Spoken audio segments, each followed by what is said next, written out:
I've been reading a lot of reports lately, hearing a lot of things about the Clippers in regards to, injuries, all those type things that you're probably hearing about.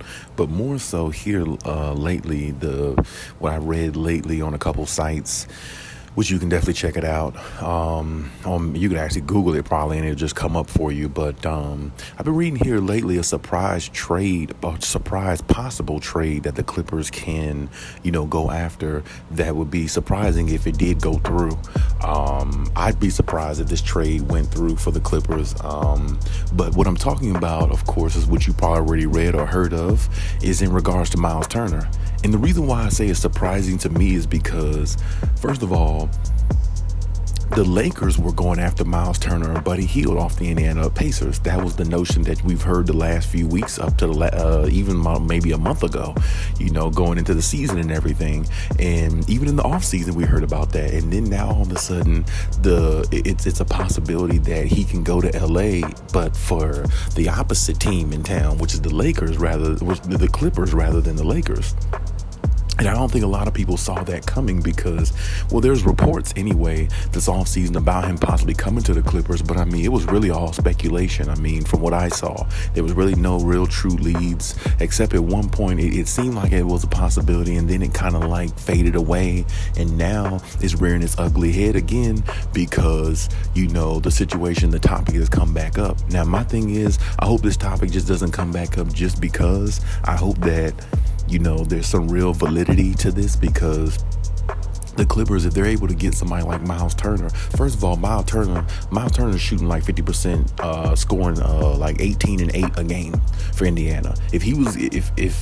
Hypothetically, if he was on the Clippers giving them that, they would be, even better than what they are in regards to, getting more boards, rebounds, and having somebody in the paint who can score some too. Now, Zubac has been doing a good job this year.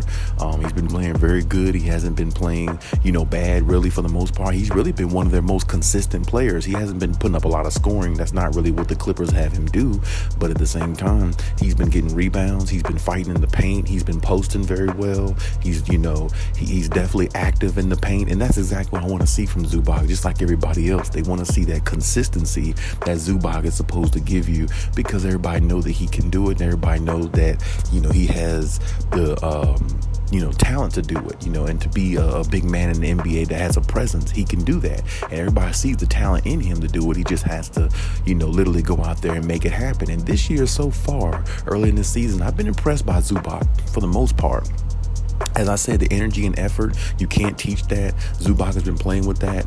But if they were going to go after, Miles Turner, I don't know if they would specifically trade Zubac. Maybe it would be more of a situation where they would throw in Marcus Morris and maybe a couple of others like Moses Brown, one of those guys off the bench that they really don't use like that. And maybe, I don't know, maybe like a pick or some cash or something like that. Who knows? But, the Clippers definitely have something in mind. I definitely think that there is something brewing here between these two, because the reports came out all of a sudden lately, I say within the last 3-4 days, and the reports are getting pretty heavy, so I wouldn't be surprised either way if they got him or if they didn't. I just don't want the Clippers to give up too much of what they have in their depth to get somebody like a Miles Turner. Not unless they got a Miles Turner and a Buddy Hield. Okay, then maybe they can give up 2 players and or 3 players. Who knows? I wouldn't want it to be any of the core players, though. The Luke Kennard, Terrence Mann, of course, Norman Powell, and I think Covington are fine, but I wouldn't want it to be any of those. Personally, I think if they did make the trade, Marcus Morris would be the one that would probably go. And there's a lot of people that I've, when just reading online, just reading some of the comments and stuff on my social media and Twitter and things like that, a lot of people say Reggie Jackson can go too, along with Marcus Morris. Some say, some don't, like that. But still, that would be, to me, that would be a situation that I could actually foresee happening, because first of all, Reggie, to me, as I said in my previous video, or one of my videos, Reggie is not really playing up to the level that he should, to me, as a starting point guard. And I know a lot of people are used to Reggie playing that position for the Clippers because he has, but at the same time, he's not playing up to that level. And when you're not playing up to that level, you know what I'm saying, changes have to be made. And if changes are going to be made, then I mean, why not start there? You see what I'm saying? Me personally, I think they should allow Reggie to come off the bench and play with the unit there instead of being in the starting unit.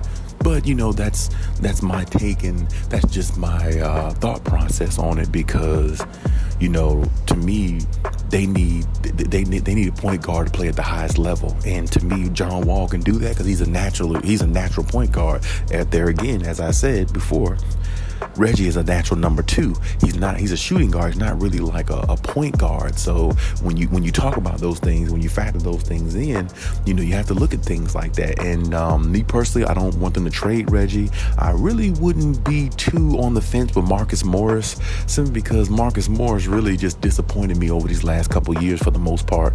I mean, Reggie Jackson came on this team and took over as the third leading scorer on this team in the last couple seasons. And really, he was supposed to be another guy on the team who can surprise, to provide some scoring at times, things like that. But they paid Marcus Morris 3-4 seasons ago to be the third guy on this team. Kawhi, PG, then Marcus Morris. And the problem is he's never really lived up to that to me. He has moments where he plays really good. He has stretches throughout the season where he plays really good. But at the same time, moments and stretches don't win championships. You need consistency. And that's something out of Marcus Morris that I haven't seen and from him in quite some time, really. I mean, he's always been a good player, but he's always been a role player for a reason, because he always has his moments where he looks like, he can play like a star player on a team, him and his brother. But there's also moments where him and his brother have where that they're just a role player on a team and really no further. And to me, I never thought of him as a star player or anything like that, but I did think he could be a solidified third guy for the Clippers. And to me, that third guy role, he just hasn't fulfilled it. I mean, honestly, Reggie Jackson took that third guy role from him, I say about 2 seasons ago in the playoffs when Kawhi got hurt against Utah. And to me, that really put Marcus Morris in a setback type situation. So if anything, if they do trade for Miles Turner and or possibly a Buddy Hield, more than likely, I can definitely see Marcus Morris' name being in that trade scenario. There again, I hate for it to be Terrence Mann, Luke Kennard, anybody like that, because those are your future players. You know what I'm saying? You want to build with them and keep them on the team and bust. Like I said, you know what you're getting out of those players every single night. It's not even a doubt. So let's see what happens, and let's see if it really turns out to be true. But right now, it is speculation, but the speculation is very high. And I know the Lakers are not liking this, because the Lakers apparently only wanted to be the team in the forefront for getting Miles Turner, whereas the Clippers being thrown in the mix now, well, the Clippers got more to offer Miles Turner and the Lakers and the Indiana Pacers. They got more to offer than the Lakers, in regards to trading with Indiana. I mean, they got more pieces, and, they're more of a valuable team right now, because this team is, en route for a championship. The Lakers really just have a bunch of guys who really don't fit, and a bunch of misfits and pieces that really don't, gel on the court good enough for them to be a solidified contender. So, of course, if the Indiana Pacers, want Russell Westbrook, then of course they would take him. But at the same time, the way he's played, even up to this point, he's been playing a little bit better.